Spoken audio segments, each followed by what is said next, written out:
de solamente el tema de infraestructura, sino que también abarca todo el tema de los servicios asociados a toda esa infraestructura que está detrás de la inteligencia artificial y cómo podemos ir como entendiendo todo ese nuevo ecosistema que se genera alrededor de ello. Luego venimos a mirar todo el tema del hardware que se está desarrollando a través de lo que jalona todo este software. Generalmente el software jalona el hardware. Antes era al revés, antes el hardware jalonaba el software porque inicialmente pues el hardware tenía ciertas características que en cuanto a software no había la cantidad de personas y la cantidad de necesidades que tenemos en este momento. En cambio ya se cambió la ecuación, ya es el software el que jalona el hardware, que es lo que nos está generando que cada vez estamos exigiéndole muchísimo más a toda esta plataforma de hardware para operar aplicaciones. Luego veremos unos líderes del mercado, que en este caso, pues, diferencias entre Intel y Nvidia para todo este tema, todo este ecosistema de hardware. ¿Qué se requiere para un hardware eficiente para inteligencia artificial? Y al final podemos encontrar, pues, si tienen dudas o preguntas, igual de todas maneras, si tienen alguna duda, me pueden ir interrumpiendo o podemos ir escribiéndolo ahí en el chat y la vamos desarrollando, pues, a través de la charla. ¿Listo? Entonces, primero, ¿qué es inteligencia artificial? Entonces le preguntamos a una de las inteligencias artificiales de moda en el momento, que es Gemini, que es la que está apalancada por todo Google, ¿cierto? Por Alphabet. Entonces le preguntamos qué es inteligencia artificial. Entonces, ¿qué nos dice esta inteligencia artificial generativa? Nos dice, la inteligencia artificial es la rama de la informática que busca crear máquinas capaces de realizar tareas que, por lo general, requieren inteligencia humana, como el aprendizaje, el razonamiento y la percepción. Esta definición creada directamente por una inteligencia artificial. Pero vamos un poco más allá. ¿Qué es lo que es esta inteligencia artificial? Es una inteligencia artificial generativa. ¿Qué implica que sea una inteligencia artificial generativa? Que además de que genera unos procesos internos de algo que se puede decir razonamiento, es encontrar la información, darle una lógica coherente a esa información, nos permite este tipo de conclusiones, que según lo que yo le pregunte, según el prompt, que es esta parte como le pedimos la información a toda esta inteligencia artificial generativa, ella se comporta de acuerdo a esta información y nos presenta una solución. No es una solución igual, si yo le vuelvo a escribir este mismo prompt, la inteligencia artificial me podrá traer otra solución creada porque cada uno de estos aspectos, cada una de estas prompts, cada una de estas preguntas es individual. Entonces, voy a por aquí a silenciar a los...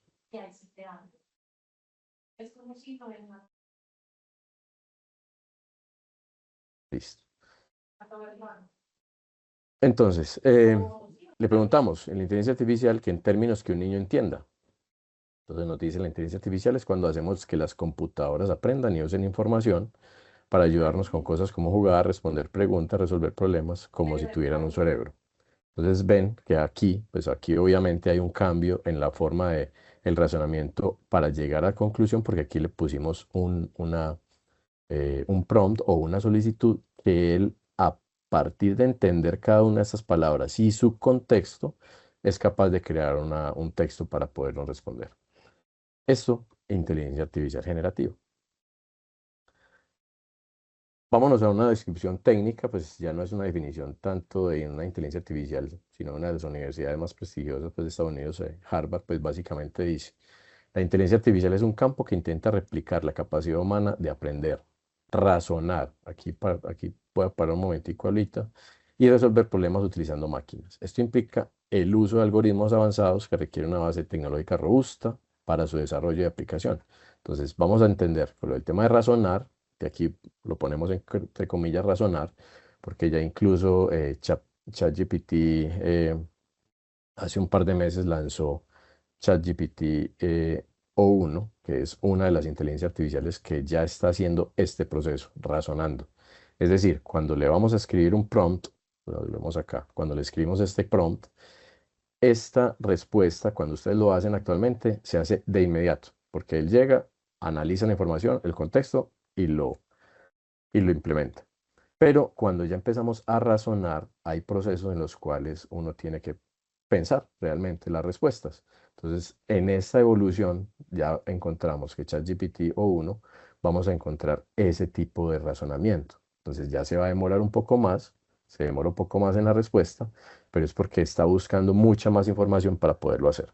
Entonces aquí, cuando ya empieza a razonar, esta inteligencia artificial ya deja de ser simplemente un asistente personal o un asistente administrativo, un asistente de información muy cotidiana a llegar a elementos de razonamiento muy avanzados. Entonces aquí, cuando ya hablamos de razonar, encontramos herramientas que nos permiten, por ejemplo, ser asistentes de un centro de investigación. Te permiten resolver fórmulas, te permite resolver ecuaciones, porque ya está razonando, ya está entendiendo un poco más el contexto y a partir de esa información sabe qué es lo que qué es lo que se va a responder. Pero eso obviamente va a tener que estar muy apalancado, como lo dice aquí, con una base tecnológica robusta para poder tener una capacidad de respuesta. Y ahí viene el rol del hardware, que es lo que el día de hoy pues vamos a desentrañar un poco. El rol del hardware, por ejemplo, pues en este caso, es que sin un hardware potente, los algoritmos de la inteligencia artificial no podrían procesar los enormes volúmenes de datos en este momento. Ustedes se imaginan cuántas personas actualmente están haciéndole consultas a ChatGPT, cuántas personas le están haciendo consultas a las demás inteligencia artificial generativas, Gemini, Grok, Copilot, etcétera. Todo el mundo lo está vinculando a su día a día y cada vez que uno escribe un prompt, eso necesita por detrás una gran cantidad de procesamiento. Entonces ahí viene un rol bastante fuerte. Entonces vamos a mirar algo de historia. Esto no está recién inventado, la inteligencia artificial lleva muchos años desde el tema matemático.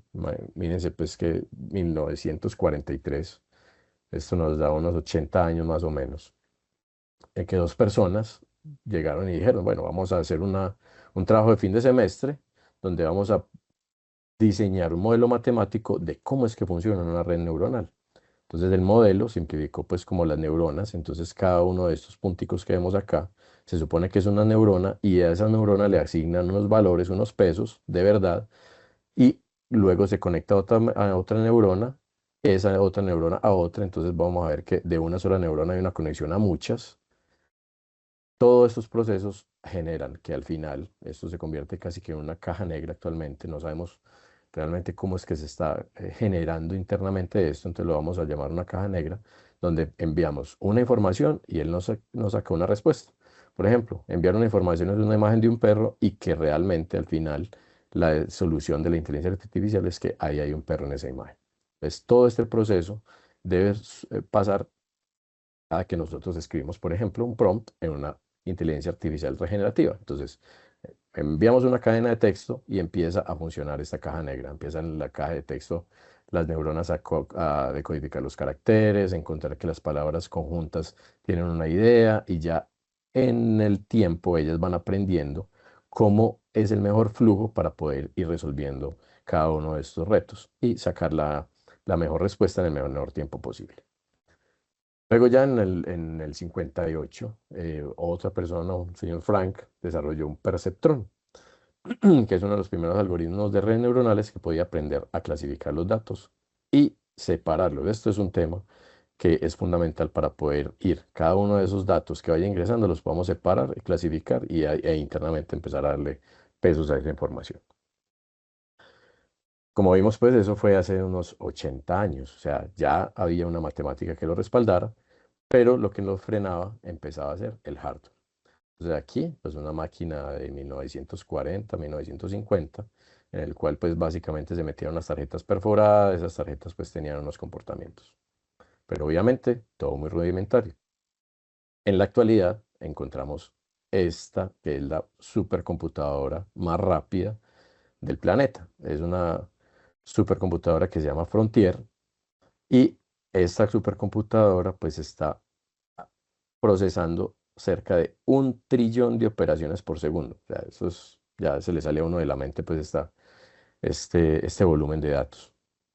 Es lo que pasa, que tienen una serie de computadores, de procesadores, todos unidos, en los cuales se puede llegar a lo que ya se está llamando, bueno, hace rato pues se está llamando lo que es la HPC, pues High Performance Computing, que es el tema simplemente alto performance de procesamiento. Pues estas máquinas, como lo estamos viendo en este momento, pues lo que nos está generando es que como tenemos un flujo de datos tan importante en este momento, necesitamos este tipo de hardware que nos permita llegar a soluciones mucho más rápidas, pero como vimos anteriormente, cada proceso es un proceso muy largo que necesitamos poderlo escalar, ¿cierto? Y estas racks que vemos acá están compuestos por unidades de HPE, porque esto es una máquina de HPE con un procesador AMD, y está hecha con este servidor, que es un HP Cray perdón, XD 2000, que es uno de los más poderosos en este momento. Otro punto, además de que tenemos que tener el tema del hardware que está por detrás, necesitamos los canales de la información que van a llegar a esas supercomputadoras.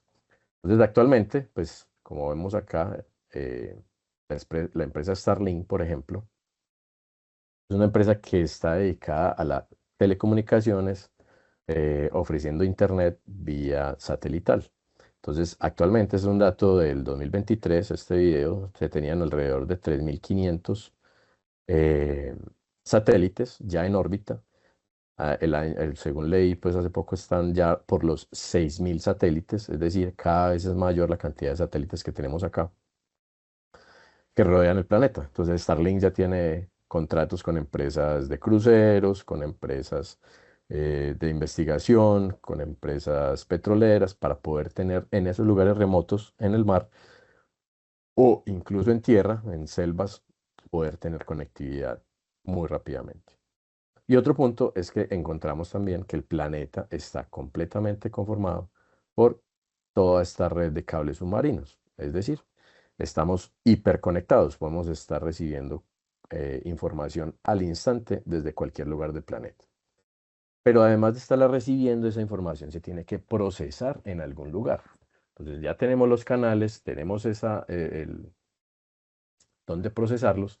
Hay unos lugares donde están, que son las fuentes de datos. Entonces, como ya tenemos en todo el planeta cómo comunicarnos, tenemos unas fuentes de datos desde los celulares, equipos de cómputo, cámaras de video, etcétera. Todos los elementos IoT ya conectados a Internet. Entonces hay un flujo que en este momento en el planeta estamos hiperconectados con una gran cantidad de información llegándonos diariamente. Ahora bien, como ya vimos, hay una gran cantidad de datos, pero también detrás hay una mega infraestructura de procesamiento. Entonces, las grandes compañías, Google, Microsoft y Meta, que son en este momento pues las que más procesamiento de datos tienen, porque son las que tienen todo este tema de redes sociales, todo el mundo está conectado allí, tenemos fotos cada segundo, tenemos texto cada segundo, tenemos noticias, tenemos búsquedas, tenemos un montón de información que por segundo en el mundo se genera. Y estas empresas están a la vanguardia de todas estas redes sociales. Pero entonces, ¿qué pasa? ¿Qué es lo que está detrás? Entonces, detrás de toda esta infraestructura también vienen quienes, todas las personas. Entonces, hay una gran cantidad de ingenieros que están detrás, desarrolladores, el tema de personas que son físicos, pues estudiaron física como tal para poder implementar todo este tipo de soluciones, matemático, etcétera. Pero además viene un tema de recursos naturales, que es un tema también para que lo tengamos en cuenta. Por ejemplo, en agua y energía. Entonces aquí, una gráfica del 2022, todavía no había arrancado la revolución de ChatGPT, fue a finales de 2022 o mediados de 2022, es una gráfica ya viejita sin lo del tema de inteligencia artificial generativa. Google se gastó en el 2022 alrededor de 25.000 millones de litros de agua para poder refrigerar sus data centers, que como lo vimos son data centers dedicados a la alta computación. Microsoft se gastó alrededor de 8.5, o sea, 8.500 millones de litros de agua y Meta alrededor de unos 4.5 más o menos. Eso es demasiada agua, o sea, los recursos que vamos a tener que estar imprimiéndole por detrás a este tipo de infraestructura. Pero además, según el diario The Economist, vamos a mirarlo desde el tema de la energía. Entonces, el banco JP Morgan calcula que Alphabet, que es todo el tema de Google, el brazo de la nube de Amazon, que es AWS, Meta y Microsoft consumieron entre las cuatro 90 teravatios horas en el 2022. 90 teravatios horas. Es decir, una comparativa como Colombia se consumió en todo ese año. O sea, tenemos 45, casi 50 millones de personas consumiendo energía, pero además compañías eléctricas, etcétera. O bueno, compañías, industria como tal. Y entre todos sumamos lo que estas cuatro empresas sumaron. O sea, hay un gran consumo de recursos que detrás de esto, además de todo el tema de lo que potencia la IA, todo lo que potencia el hardware como tal, también tenemos una gran cantidad de recursos que tenemos que aprovisionar para que toda esta nueva ola de tecnología pueda soportarse. Entonces, aquí, pues ahí viene el tema. Así aquí vimos que estamos en 900 teravatios hora en el 2022, en estas cuatro, pues se proyecta que ya con la aparición de la inteligencia artificial generativa que revolucionó todo el mercado y el tema de las criptomonedas, vamos a tener un consumo de estas empresas de alrededor de 800 teravatios hora, que es más o menos 10 veces lo que se consume en 2022. Le viene una serie de retos interesantes. Como toda esa infraestructura se le puede, qué tipos de recursos se necesitan para poder que este tipo de infraestructura opere, básicamente.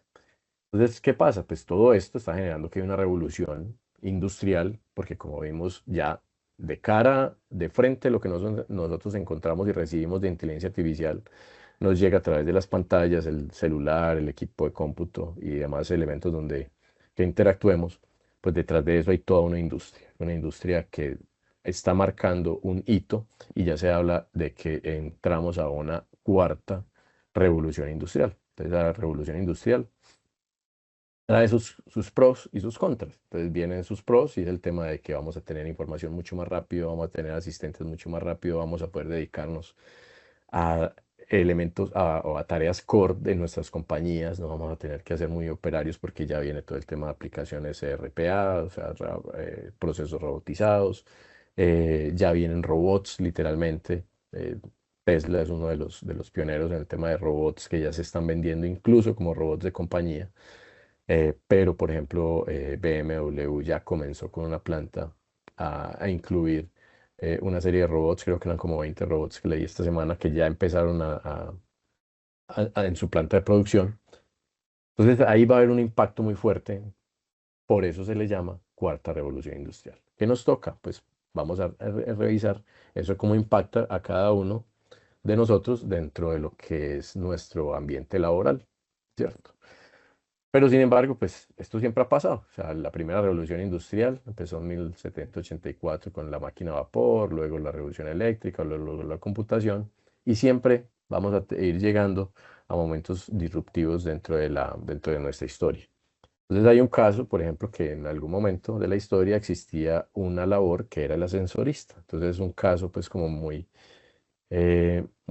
colorido de lo que implicó que en su momento se automatizara un ascensor. Entonces había gente que trabajaba literalmente como ascensorista. En el ascensor poníamos, esta persona era encargada de poner el piso hacia donde iba, de cerrar la puerta, abrirlo, porque no era un proceso automático. Pero con el tiempo, los ascensoristas fueron desapareciendo o los ascensoristas fueron desapareciendo porque ya se automatizó todo el proceso. ¿Qué pasó con estas personas? Les tocó empezar a buscar dónde desempeñarse y buscar pues como otras áreas en las cuales crecer.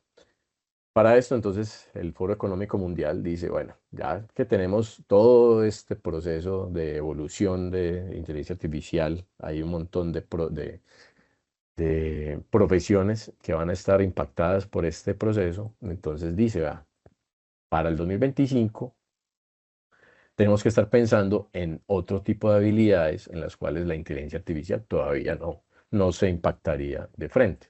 Entonces, ¿qué tipo de skills o de habilidades debemos poner atención de ahora en adelante para poder ir creciendo también como personas en cuanto a nuestro ambiente laboral y de conocimiento? Entonces dice el tema del pensamiento crítico, el pensamiento analítico, aprendizaje, creatividad, originalidad, liderazgo. Entonces son un montón de habilidades blandas. El tema, por ejemplo, de diseño y programación de tecnología. Esto lo estamos viendo pues muy, muy fuerte. Incluso ya hace poco pues Google despidió a gran cantidad de personal de de su unidad de desarrollo en lenguaje Python. No sé si lo han escuchado, que es un lenguaje muy utilizado en todo el tema de inteligencia artificial, y despidió Google de su equipo de trabajo mucha gente de su equipo de trabajo en Python, porque básicamente su inteligencia artificial ya está haciendo el diseño y programación de este tipo de tecnología. Sin embargo, pues no los pueden despedir a todos. Tienen unas personas que están diseñando y arquitectando. Entonces, en este caso, el tema de diseño y programación de tecnología, el tema de resiliencia y tolerancia al estrés y flexibilidad, o sea, ser muy... O sea, aquí pues, ya estamos viendo que las habilidades se convierten en unas habilidades mucho más humanas, ¿cierto? Muy bien. Entonces, ¿cómo fue ese impacto? El impacto de la inteligencia artificial generativa, pues, en números ha sido muy grande, pero aquí podemos tomar un caso, por ejemplo. ¿Cuánto tiempo se tomó cada una de estas tecnologías en llegar a los 100 millones de usuarios? Entonces, si nos vamos a los teléfonos móviles, se demoraron 16 años en poder llegar a 100 millones de usuarios con dispositivos móviles. En cuanto en Internet, se demoraron 7 años. Facebook se demoró 4,5 años en llegar a 100 millones de usuarios, pero llegó ChatGPT y en 3 meses llegó a los 100 millones de usuarios. O sea, la comparación con los otros es bastante pronunciada, bastante marcada, que implica que la inteligencia artificial llega para quedarse y llega en un momento donde la hiperconectividad nos permite llegar a muchas de esas soluciones. Entonces, en el mercado tenemos una gran cantidad de ellas. Como les decía ahorita, encontramos Grok, que es la inteligencia artificial de X o el antes Twitter. Es una inteligencia artificial muy poderosa. Creería yo que una de las que más tendencia a generar racionamiento rápidamente puede llegar. Está ChatGPT, que marcó como el camino, y por eso todos empezaron a mostrar sus cartas bajo la mesa. Está Gemini de Google y está Microsoft Copilot, que no fue ni la primera ni está siendo la más poderosa en el momento, pero tiene una particularidad, y es que es la que más usuarios está llegando, porque pues Microsoft, como sistema operativo, es el sistema operativo más usado en el planeta. Entonces, Windows 11 integrado con Microsoft Copilot te permite que las personas estén utilizándolo más. Además, con Office 365, que también trabajamos dentro de la compañía con Microsoft Office 365, tenemos una gran cantidad de usuarios que están trabajando aquí. Entonces, todas estas soluciones nos permiten que las personas estén llegando mucho más rápidamente a soluciones de inteligencia artificial generativa. Y como ya lo hemos visto, la cantidad de datos que se tienen nos genera una complejidad bastante alta.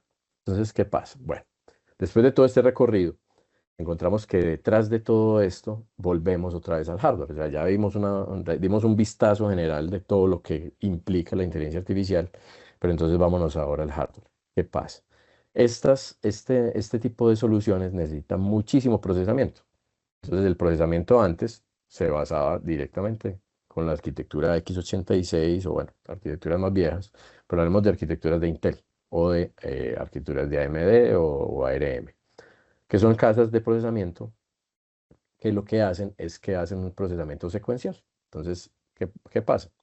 Esas casas antes generaban procesadores, o bueno, aún los generan procesadores, que le permiten a los computadores tener respuestas secuenciales, es decir, cada ciclo de reloj hace un evento.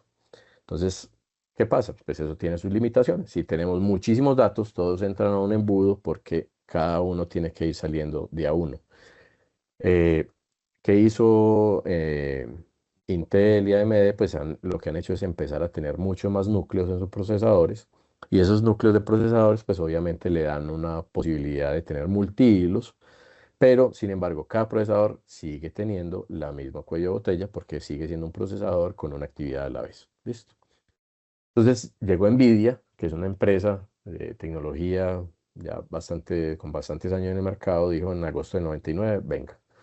Aquí tenemos que hacer una disrupción, no podemos depender del procesamiento directamente de la CPU de los equipos, tanto servidores como dispositivos, perdón, en ese equipo, el equipo desktop, porque es un procesamiento ineficiente para lo que necesitamos en el tema de gráficos, porque ya pasaron de un procesamiento de solo datos. Los computadores antes eran casi que máquinas de escribir porque no tenían pues al frente de sus pantallas pues como mucha posibilidad gráfica. cuando empezaron a hacer gráfica, se dieron cuenta que era muy lento y era muy complejo, entonces Nvidia dijo, venga, vamos a sacar una primera Nvidia y sacó su primera GeForce. Esa tarjeta le permitió ya tener unas habilidades a los equipos de cómputo donde podían tener motores de renderizado. Es decir, mientras la CPU se encargaba de todas las labores del computador, la tarjeta gráfica se dedicaba exclusivamente a los gráficos que iban a mostrar en pantalla. Entonces aquí creció todo el tema de renderizado de imágenes para generar gráficos un poco más complejos, gráficos 3D realistas y todo el tema de aceleración de píxeles, que aquí este tema de aceleración de píxeles se permite, dado que a través de la tecnología de NVIDIA ya no es secuencial. Entonces, en vez de tener un proceso en el cual primero hago uno, luego hago otro y luego hago otro, ya con NVIDIA es que tiene una serie de procesadores dedicados a una actividad particular y todos pueden estar trabajando al mismo tiempo, entonces, sin necesidad de depender de los demás procesadores. ¿Eso qué les permite? Pues básicamente individualizar los procesos. Entonces, este fue un gran salto para empezar a pensar en las nuevas arquitecturas. Entonces, lo que yo les decía, Intel empezó con su CPU y que viene con un cálculo secuencial o una multitarea, pero esa multitarea seguirá siendo secuencial per se. En cambio, pues NVIDIA viene con un cálculo paralelo masivo, es decir, podemos tener muchos más eventos por segundo que en una secuencia de una CPU de Intel o de AMD, pues en su caso. El tipo de arquitectura, aquí este tipo de arquitectura NVIDIA pues es disruptiva, cambia un poco, ya deja de ser una secuencia con un bus de datos y ya aquí ya tiene n cantidad de bus de datos, no es una matriz independiente, sino que son varias matrices, etcétera. Aquí venimos, por ejemplo, actualmente el procesador con más core, que es de AMD, aquí por ejemplo, de pronto aquí debería haber puesto AMD también, porque Intel llega hasta 64 core, AMD ya está llegando a 128 core. Sin embargo, aunque son muy poderosos y muy rápidos, pues aquí la cantidad de cores, pues ya de 128 pasamos a miles de núcleos en los cuales están cada uno especializado en una tarea. Entonces aquí podemos ver una diferencia enorme sobre lo que se puede hacer. ¿Qué tipos de usos? Pues aquí tareas generales de servidores, de procesamiento de datos muy simples. Aquí ya con NVIDIA podemos llegar a N cantidad de elementos, ya la imaginación es el límite. Inteligencia artificial, gráficos, modelos generativos, ustedes han visto la renderización de las películas que fue evolucionando en el tiempo, ya en este momento incluso hay inteligencia artificial generativa de gráficos y videos, ustedes pueden meterle información en texto y ellos sacan un gráfico de un video rápidamente y todo lo que está detrás es lo que permite ese tipo de soluciones. Las memorias, pues básicamente pues este es un modelo por la arquitectura aquí 86 donde se comparte. Aquí no se comparte la memoria y no necesitan caché porque cada uno de los procesadores tiene su propia independencia porque están especializados. Y aquí decía un tema muy claro y es que el consumo energético aquí en NVIDIA es mucho más alto por la cantidad de energía que necesita para todos esos núcleos. Entonces aquí vemos esas diferencias. O sea, pasamos de una arquitectura donde básicamente encontramos un embudo, porque aquí necesitamos muchos datos y un solo canal. Aquí ya tenemos muchos datos y muchos canales como podamos trabajar. Esto de NVIDIA, pues básicamente ellos vinieron trabajándolo mucho durante en el 99 que empezó su primera tarjeta. En el 2007 arrancaron con unas nuevas arquitecturas que hicieron que fueran líderes en el mercado. Y empezó una nueva arquitectura en 2016 que se llama Arquitectura Pascal, diseñada específicamente para la inteligencia artificial. Entonces, en 2016 empezaron con estas soluciones y luego 2017 otro tipo de arquitectura que ya es por cores, por cada core, entonces tenían una posibilidad de ser programado ese core a través de Tensor y ya había pues como muchas mejoras a esta arquitectura. ¿Qué pasa? Que para ese tiempo pues no se había popularizado el uso todavía de la inteligencia artificial. En este caso la inteligencia artificial generativa arranca en 2022 Y detrás, con todo ese crecimiento exponencial, ya las grandes corporaciones empezaron a decir, bueno, necesitamos más y más y más procesamiento de datos, pero enfocados en arquitecturas que nos permitan la inteligencia artificial o múltiples datos en paralelo.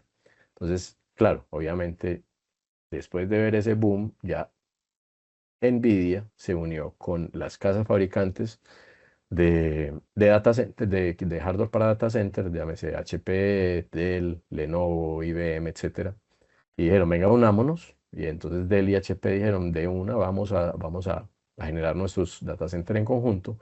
Y empezó la explosión. Entonces, ya de aquí en adelante, se espera que el 2025 sea, pues ya tienen incluso órdenes de compra por una gran cantidad de dispositivos de data center donde sus core o sus procesadores van con marca NVIDIA. Y aquí, pues básicamente NVIDIA versus el mercado. Entonces, la capitalización el año pasado, el 29 de diciembre, NVIDIA era de 1,2 trillones de dólares. En este caso, pues son como 1,2 billones en español, pero bueno, digamos los trillones de dólares. Y a noviembre de 2024 vamos a ver que creció 3 veces su capitalización y es la empresa en este momento con mayor capitalización en el mundo, la empresa más costosa del mercado, la más valiosa. Y pues obviamente ella sola ya en este momento suma más que toda la competencia. ¿Por qué? Pues obviamente el que pega primero, pues pega 2 veces y obviamente vienen trabajando desde hace muchos años en este tipo de arquitecturas. Actualmente, la empresa AMD viene también con muchas arquitecturas, bueno, perdón, no con muchas arquitecturas, con muchas soluciones que te permiten estar compitiendo en soluciones con NVIDIA y también están con vendors como HP y con Dell. ¿Listo?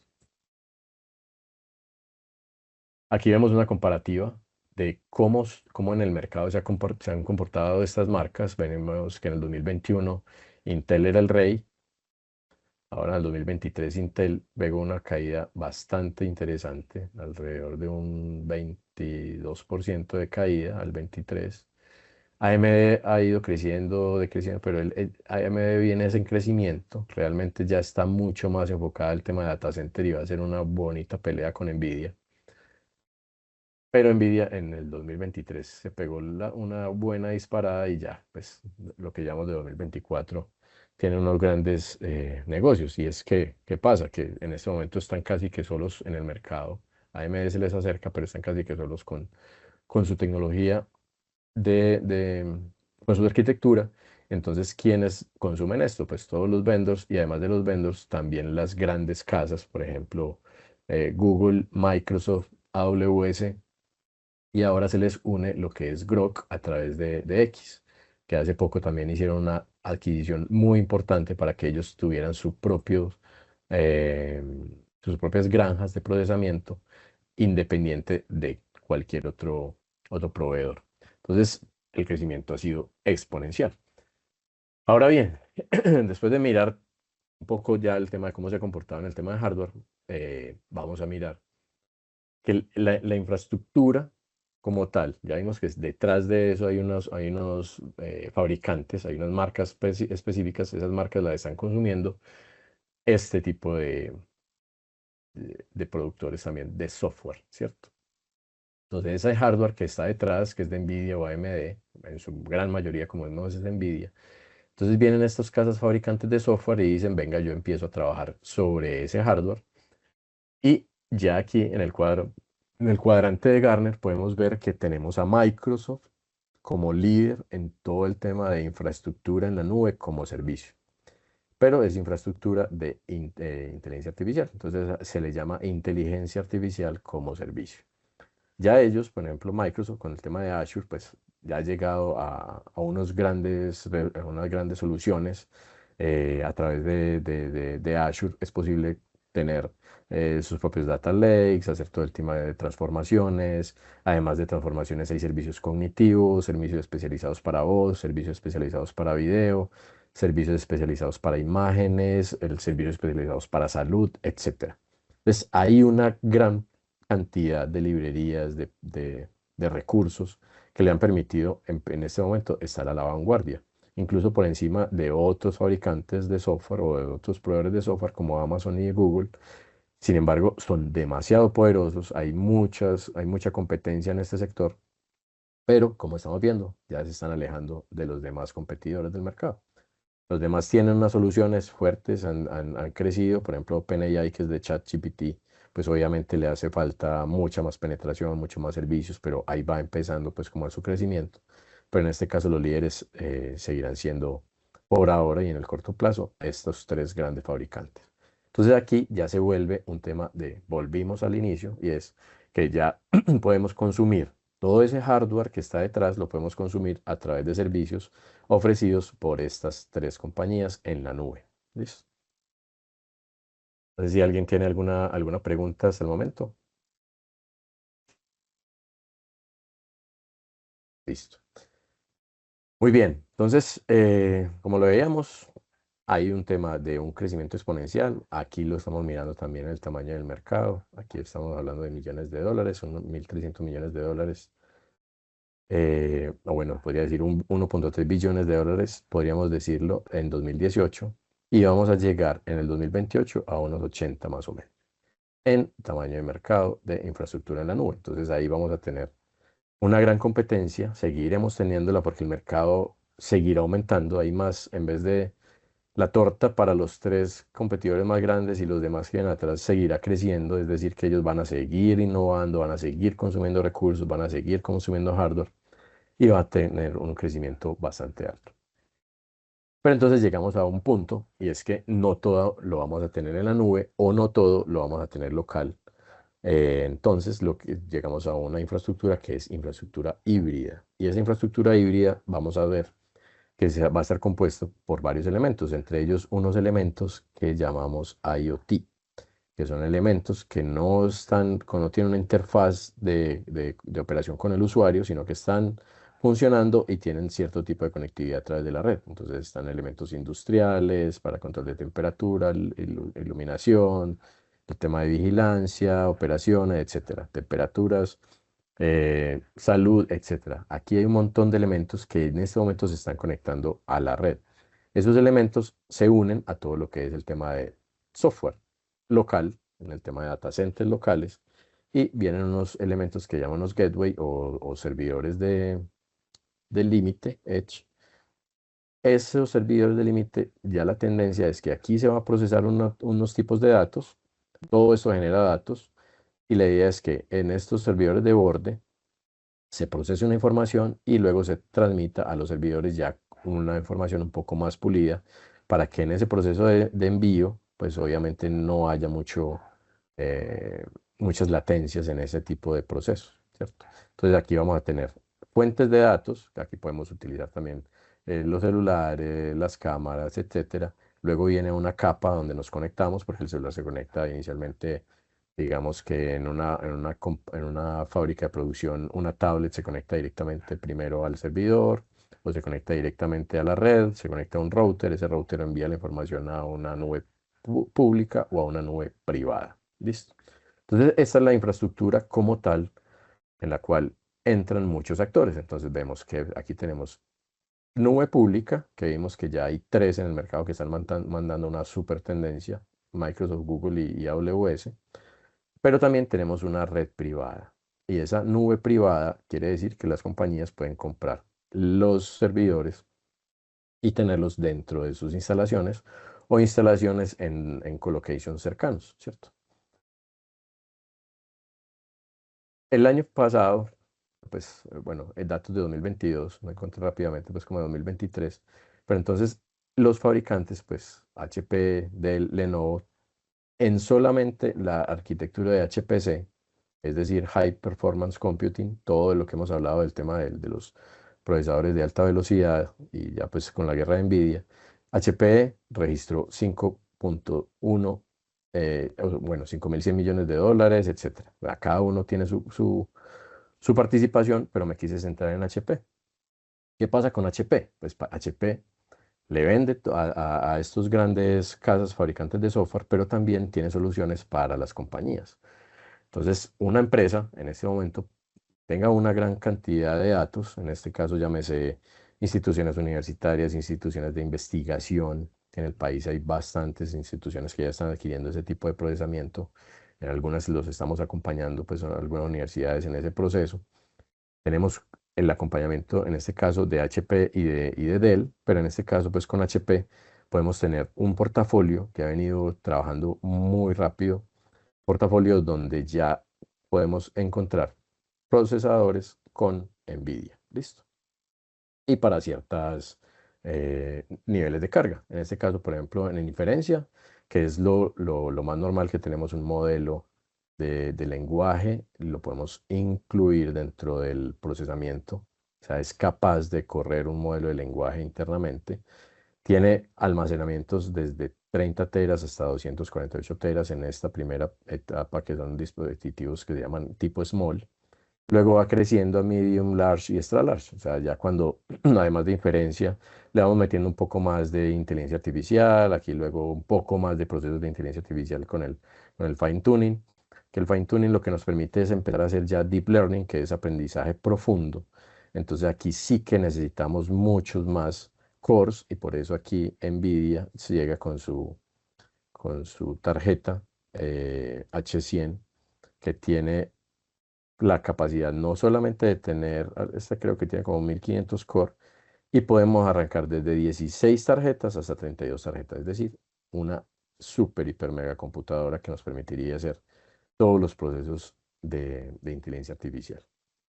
Entonces, como vemos, ya están escalando este tipo de soluciones ya no solamente para grandes corporaciones, sino que también permite que las compañías de un nivel no bajo, un nivel medio, puedan adquirir ya soluciones donde puedan moler muchísima información. Ahora bien, incluso ya se venden servidores, no solamente el rack completo, sino que ya venimos con servidores, en este caso el DL384, que nos permite tener este tipo de soluciones ya en un rack IC para empresas ya pymes medianas. ¿Listo? ¿Con qué característica? Pues básicamente vienen con las tarjetas NVIDIA. Esas tarjetas NVIDIA vienen con, vamos a leerlo aquí, dice hasta 3.5 veces más capacidad en la GPU, 3 veces más ancho de banda en su tarjeta pues, para poder hacer la transmisión de datos. ¿Qué pasa con estos equipos? Que no vienen aún para sistemas operativos como Windows, sino que vienen para sistemas operativos Ubuntu o sistemas operativos especializados para el tema de inteligencia artificial. Ya están incluso estos números de parte aquí en Colombia. Listo. Uno de los principales aspectos, y es que estas tarjetas, como lo veíamos ahorita, hemos venido hablando mucho de NVIDIA, pero también AMD e Intel lo tienen, es que tienen unas interfaces de programación y eso es lo que los hace mucho más especiales. Que ya el usuario, que en este caso es desarrollador, entonces encuentra, por ejemplo, en NVIDIA una herramienta que llama CUDA o CUDA, que le permite al programador a través de bibliotecas conectarse con Python, Fortran y otros tipos de lenguajes como C o C++, a conectarse, a programar el proceso en el procesador. Es decir, eliminas todas las capas del sistema operativo y vas directamente a programar cómo se van a configurar esos flujos de trabajo directamente en el procesador. En este caso, pues en el procesador NVIDIA, en la tarjeta gráfica. Entonces, ¿esto qué le permite a los desarrolladores? Pues simplemente vamos a tener una eficiencia mucho mayor porque ya se está trabajando directamente en el hardware. Antes, no sé si alguno escuchó hablar del lenguaje assembler o ensamblador, que uno hacía la programación directamente en las FPGAs y uno podía decirle cómo funcionaba. Pues esto es lo mismo, solo que ya con lenguajes como Python, que Python pues obviamente es una herramienta muy poderosa en la cual te permite procesamiento de datos y además de esto, unirse directamente al hardware. Entonces nos permiten, además de toda la configuración de eso, también nos permiten tener APIs. Entonces cada una de estas soluciones tiene unas APIs en las cuales, además de Python, también a través de otras librerías, ir sumándole mucho más soluciones. Entonces esto le permite a los equipos de desarrollo tener su propio ambiente de infraestructura de inteligencia artificial sin tener que estar conectándose afuera a ningún otro recurso. ¿Listo? Entonces, como veníamos diciéndolo, pues CUDA es un framework, viene con el tema de APIs. Voy a acelerar un poquito porque aquí ya vamos a terminar. Todo esto le permite a las compañías básicamente tener soluciones para ciencias de datos in-house, inteligencia artificial generativa in-house, inferencia, que es todo el tema de procesos de data, de poder encontrar patrones, hacer predictibilidad, todo ese tema de la inferencia de inteligencia artificial. Aquí, obviamente, el tema de alto rendimiento, que es computación de alto rendimiento. Por ejemplo, cuando tenemos muchos volúmenes de datos, aquí la imagen nos lo muestra. Por ejemplo, todo el tema del clima, que el clima tiene N cantidad de variables y cómo eso podemos empezar a procesarlo para poder tener una predictibilidad hacia el clima mucho más cercana. El tema de renderizado, obviamente ya el consumo de video y de 3D, pues lo tenemos por cualquier lado. Y el tema de virtualización, porque como tenemos muchos procesos en paralelo, también podríamos tener soluciones en este sentido. Más adelante ya hablamos un poco sobre lo que es la GPU, la CPU. Entonces, ¿en qué va todo este tema de hardware? Pues aún especializando mucho más los chips. Entonces, en este caso tenemos, por ejemplo, los TPU, que es una tecnología que desarrolló Google, que es una tecnología diseñada para acelerar los cálculos de redes neuronales. Entonces, están diseñando hardware especializado, solamente enfocado en ciertos puntos.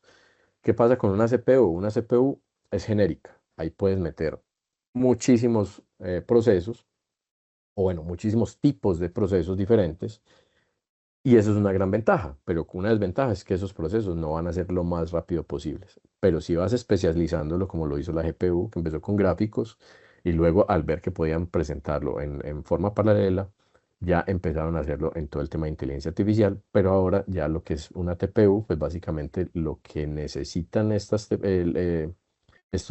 grandes vendedores de software es ser mucho más eficientes, entonces van a especializar un poco más los chips, entonces van a venir chips tipos TPU, otros que son NPU, que son para computación periférica, es decir, van a ir especializándose. Y las FPGA y las ASIC, pues eso tienen muchísimos años, pero también son chips que se pueden programar para hacer procesamientos específicos, no solamente para los que se están trabajando en el momento, sino que uno puede borrarlo y volver a programar ese tipo de dispositivo y N veces lo puedes ir cambiando pues como su flujo si es necesario.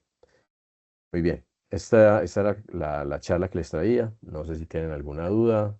Por aquí tenemos algo en el chat. Bien, no sé si tienen alguna duda en este momento. ¿Alguien quiera aportar algo?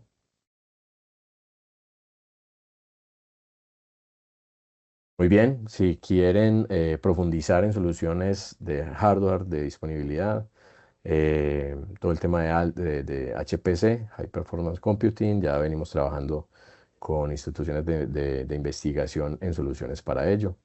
Si tienen soluciones que requieran nuestro acompañamiento, aquí quedó el formulario para que nos sentemos y charlemos sobre las diferentes soluciones. Les agradezco mucho la asistencia. Estamos atentos a cualquier inquietud. Muchas gracias.